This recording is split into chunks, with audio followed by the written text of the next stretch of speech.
मित्रों, आज का विषय है स्त्री की कौन सी कमी के कारण उसकी हंसती खेलती जिंदगी में आग लग जाती है। एक बार माता पार्वती भगवान शिव से कहती हैं, प्रभु मैं ये जानना चाहती हूँ कौन सी स्त्री का जीवन बर्बाद हो जाता है, उसकी हंसती खेलती जिंदगी में आग लग जाती है। फिर भगवान शिव कहते हैं, पार्वती मैं तुम्हें एक छोटी सी कहानी सुनाता हूँ, फिर तुम्हारी समझ में सब ठीक से आ जाएगा कि कौन सी स्त्री का जीवन पूरी तरह से बर्बाद हो जाता है और उसके जीवन में कभी सुख नहीं रहता। तो मित्रों, कहानी शुरू करने से पहले मेरा आप सभी से अनुरोध है कि आप हमारी कहानी में खो जाएं। उससे पहले हमारे चैनल को सब्सक्राइब करके बेल आइकन अवश्य दबा लें, जिससे हमारी हर वीडियो का नोटिफिकेशन सबसे पहले आप तक पहुंच सके और आप हमारी हर वीडियो से प्राप्त ज्ञान का अपने जीवन में लाभ उठा सकें। तो आइए कहानी शुरू करते हैं। भगवान शिव कहते हैं, पार्वती प्राचीन समय की बात है। एक बार एक आदमी कहीं जा रहा था तो उसे रास्ते में दो सांप लड़ते हुए मिल गए। वो आदमी उन सांपों के पास गया तो उसने देखा कि उनमें से एक सांप की लड़ते लड़ते बहुत ही बुरी हालत हो गई थी। वहीं उस आदमी को उस घायल सांप पर बहुत दया आई, सो उसने एक डंडी उठाई और उन दोनों लड़ते हुए सांपों को अलग अलग कर दिया। फिर उसने बड़े वाले सांप को धमकी दी तो वो वहां से बड़ी तेजी से भाग गया।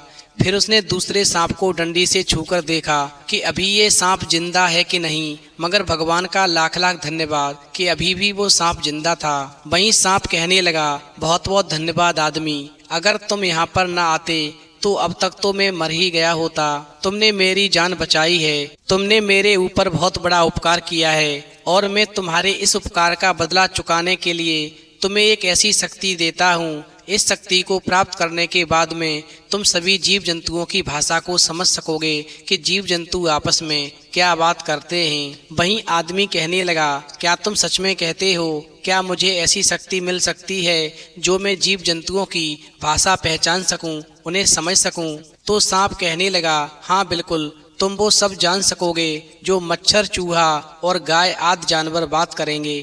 पर इतना ध्यान रखना, ये बात तुम किसी से मत कहना। यदि ये बात तुमने कभी किसी को बताई तो उसी समय तुम्हारी मृत्यु हो जाएगी। भगवान शिव कहते हैं, पार्वती इस प्रकार ऐसी शक्ति पाकर के वो आदमी बहुत खुश हो गया। इस प्रकार दोनों ने एक दूसरे को प्यार से विदा कहा और अपने अपने रास्ते चले गए। वहीं शाम होने से पहले उस आदमी ने अपने सारे दरवाजे और खिड़कियां बंद कर लिए और सोने के लिए बिस्तर पर लेट गया।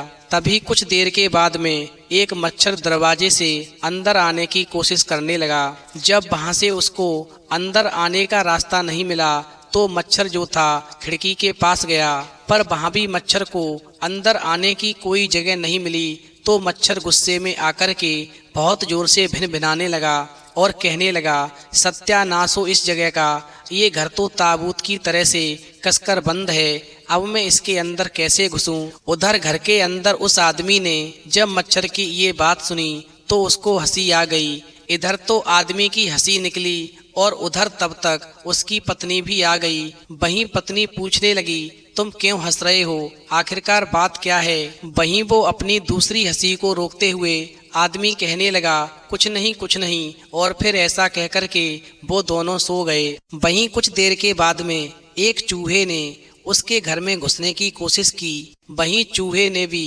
घर का दरवाजा और खिड़कियां देखी, पर उसको भी वो घुसने के लिए नामुमकिन लगी। वहीं चूहे ने थोड़ी देर तो सोचा, पर वो सीधा छत की तरफ भागकर गया और वहां उसको तख्तों के बीच में घर में घुसने की एक छोटी सी जगह मिल गई, सो वो वहां से घर में घुस गया। वहीं चूहे ने खाने वाली चीज के लिए उस आदमी के घर के सारे कमरे छान मारे। उसके लिए उसने इधर चीजें गिराई, उधर चीजें गिराई, पर उसको खाने वाली चीज कहीं पर नहीं मिली। फिर तो ऐसा देख कर के वो चूहा जो था गुस्से में चिल्लाने लगा और कहने लगा, सत्यानाश हो इस घर का, ये किस तरह का घर है? मुझे यहाँ पर खाने के लिए किसी भी चीज का एक भी जरा सा टुकड़ा नहीं मिला। उधर बिस्तर में लेटे हुए उस आदमी ने जब चूहे की बात सुनी तो वो फिर से बहुत जोर से हंस पड़ा। वहीं पति को हंसता हुआ देख करके उसकी पत्नी फिर कहने लगी, अब क्या हुआ? अब क्यों हंस रहे हो? आखिरकार बात क्या है? वहीं आदमी ने अपने आप को बड़ी मुश्किल से रोकते हुए कहा, ओहो कुछ नहीं, सचमुच में कुछ नहीं, तुम सो जाओ। भगवान शिव कहते हैं, पार्वती, इस प्रकार रात गुजर गई और सुबह हो गया। और फिर जैसे वो रोज करता था उसी तरह वो सुबह को भी उन गायों के बाड़े में गया और उनको हरे हरे घास के मैदान में चराने के लिए ले गया।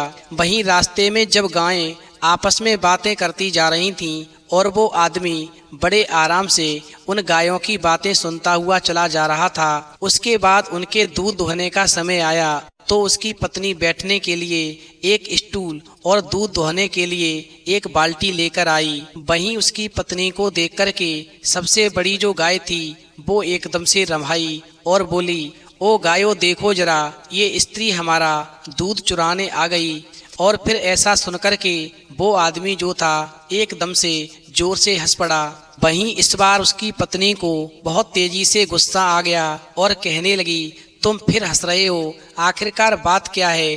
कल से तुम हंसे ही जा रहे हो। वहीं आदमी कहने लगा, नहीं, कोई खास बात नहीं, बस जरा यूं ही हंस रहा हूँ। पर उसके पास में ऐसा कोई बहाना नहीं था जिस पर कोई दूसरा उस पर विश्वास कर लेता। उसी समय गाय ने फिर से रवाना शुरू कर दिया, नहीं, आज नहीं, आज मैं अपना दूध अपने बछड़े के लिए रखना चाहती हूँ। और गाय ऐसा बोलते हुए उसकी पत्नी से दूर हट गई और उसने अपना दूध नहीं दोहने दिया। वहीं वो आदमी जो था गाय की बात को फिर से समझ गया और एकदम से फिर से जोर से हंसने लगा। वहीं इस बार उसकी पत्नी से रुका नहीं गया और कहने लगी, तुम क्या सोचते हो कि तुम किसका मजाक उड़ा रहे हो? वहीं उस आदमी ने फिर से अपनी पत्नी को शांत किया और कहा, ओहो मेरी प्यारी पत्नी, किसी का नहीं, मैं किसी का मजाक नहीं उड़ा रहा, तुम तो यूं ही बस जरा सी बात पर नाराज हो रही हो। वहीं पत्नी कहने लगी, कल से तुम एक बेवकूफ़ की तरह से मेरे साथ बर्ताव कर रहे हो। और इस प्रकार गुस्सा करते हुए वो स्त्री जो थी अपना स्टूल और बाल्टी लेकर के घर के अंदर चली गई। वहीं शाम को जब स्त्री फिर से गायों को दोहने के लिए आई तो वो बहुत थोड़ा दूध ही दो पाई कि वो अपने पति से बोली, देखना ये गायें मुझे दूध ही नहीं दोहने दे रही। वहीं गाय कहने लगी, क्या तुम ये दूध मेरे बछड़े को पिलाने के लिए लेकर जा रही हो? फिर तो ऐसा सुनकर के वो आदमी हंसते हंसते दोहराई हो गया, एकदम से लोटपोट हो गया। वहीं अपने पति को इतना तेजी से हंसता हुआ देख करके वो पत्नी कहने लगी, ये क्या कोई हंसने की बात है? मैं तो तुमसे कह रही हूँ कि ये गाय मुझे दूध नहीं दोहने दे रही है और तुम इतनी तेजी से हंस रहे हो। अब मैं समझ गई तुम मेरा मजाक बना रहे हो, तुम मेरी बिल्कुल भी परवाह नहीं करते। वहीं एक बार फिर गाय रम्हाई और कहने लगी, हो सकता है कि उसके पास इसकी कोई वजह हो। वहीं वो आदमी जो था गाय की बात पुनः सुनकर के फिर से जोर से हंस पड़ा। इस बार तो उससे अपनी हंसी रोकी ही नहीं गई। वहीं उसकी पत्नी बोली, अगर तुम्हारा यही ढंग रहेगा तो मैं गांव के अक्लमंद लोगों के पास जाती हूँ और उनसे कहूँगी कि वो रात को हमारे घर आएं, तब मैं उनको अपनी समस्या बताऊंगी और उनसे रिश्ता खत्म करवाने की प्रार्थना करूंगी। अब हमारे तुम्हारे बीच में कोई पति पत्नी का रिश्ता नहीं रह पाएगा, क्योंकि मैं समझ चुकी हूँ तुम पूरी तरह से पागल हो चुके हो। और फिर तो पत्नी की बात को सुनकर के वो आदमी जो था बहुत ही जोर से हंस पड़ा कि शायद हंसकर वो अपनी पत्नी को शांत कर सके, पर ऐसा नहीं हुआ। उसकी पत्नी शांत नहीं हुई। वहीं शाम को गांव के बड़े लोग जब आए और आग के चारों तरफ बैठकर उस स्त्री से कहने लगे, तुमने हमें यहाँ पर क्यों बुलाया है? बताओ तुम्हें क्या परेशानी है? तो वो स्त्री कहने लगी, अरे गांव वालों, मेरा पति मेरे ऊपर बिना किसी वजह के हंसता रहता है। हम सोने जाते हैं तब भी हंसता है, जब वो जानवर चराने लेकर जाता है तब भी हंसता है, जब मैं दूध धोती हूँ तब भी हंसता है। मुझे ये सब अच्छा नहीं लगता कि इस तरह से मेरा कोई मजाक बनाए, फिर चाहे वो मेरा पति ही क्यों ना हो। वहीं बड़े लोगों ने एक दूसरे की तरफ देखा और हाँ में सिर हिलाया कि हाँ ये स्त्री कह तो ठीक ही रही है। और फिर उन्होंने उसके पति से पूछा, क्यों भाई क्या बात है, हमें बताओ, तुम अपनी पत्नी पर हर समय क्यों हंसते रहते हो? वहीं वो आदमी बोला, नहीं मैं अपनी पत्नी पर नहीं हंसता। तो वो गांव वाले कहने लगे, यदि तुम अपनी पत्नी पर नहीं हंसते तो फिर तुम किस पर हंसते हो? वहीं वो आदमी कहने लगा, मुझे ये बताने की इजाज़त नहीं है। यदि मैं तुम्हें ये राज की बात बताऊंगा कि मुझे हंसी क्यों आती है तो मेरी मृत्यु हो जाएगी। वहीं गांव वाले कहने लगे, तुम हमें बेवकूफ़ नहीं बना सकते। ये क्या बात हुई कि मुझे ये बताने की इजाज़त नहीं है, और इसमें न बताने की इजाज़त की क्या बात है? बताओ तुम किस पर हंसते हो? वहीं वो व्यक्ति कहने लगा, अगर मैं थोड़े में कहूँ तो मैं जानवरों पर हंसता हूँ, अपनी पत्नी पर नहीं। वहीं उसकी पत्नी कहने लगी, तुम अपने हंसने का मुझे जल्दी से राज बताओ। यदि तुम्हारी मृत्यु होती है तो हो जाए, मगर मैं राज जानकर रहूंगी। वहीं वो व्यक्ति कहने लगा कि मैं वो राज नहीं बता सकता, चाहे कुछ भी हो जाए।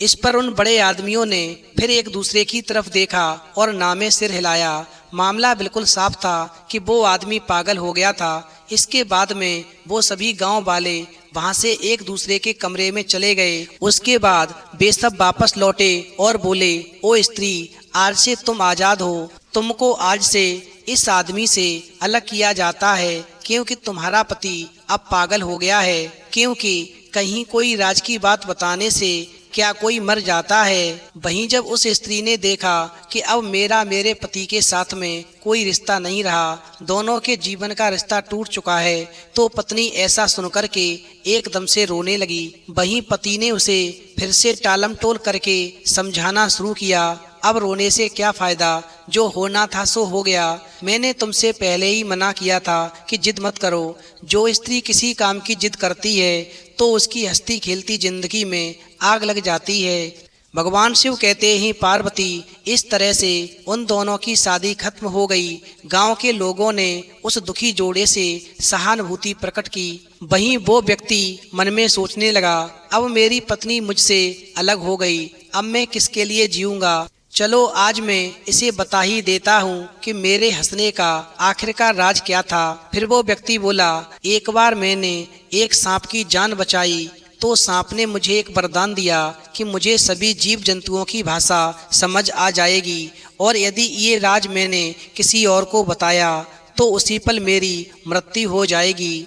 बस इस प्रकार कभी मैं मच्छर की बातों को सुनकर हंसता तो कभी गाय की बातों को सुनकर हंसता, कभी चूहे की बात को सुनकर हंसता, और तुम यही सोचती कि मैं तुम्हारी मजाक उड़ा रहा हूँ। भगवान शिव कहते ही पार्वती इस प्रकार व्यक्ति के इतना कहते ही उसकी मृत्यु हो गई, और उसकी पत्नी जो थी सर पटक पटक कर रोती रही। उसने अपने जीवन में स्वयं आग लगा ली, मात्र एक जिद की खातिर।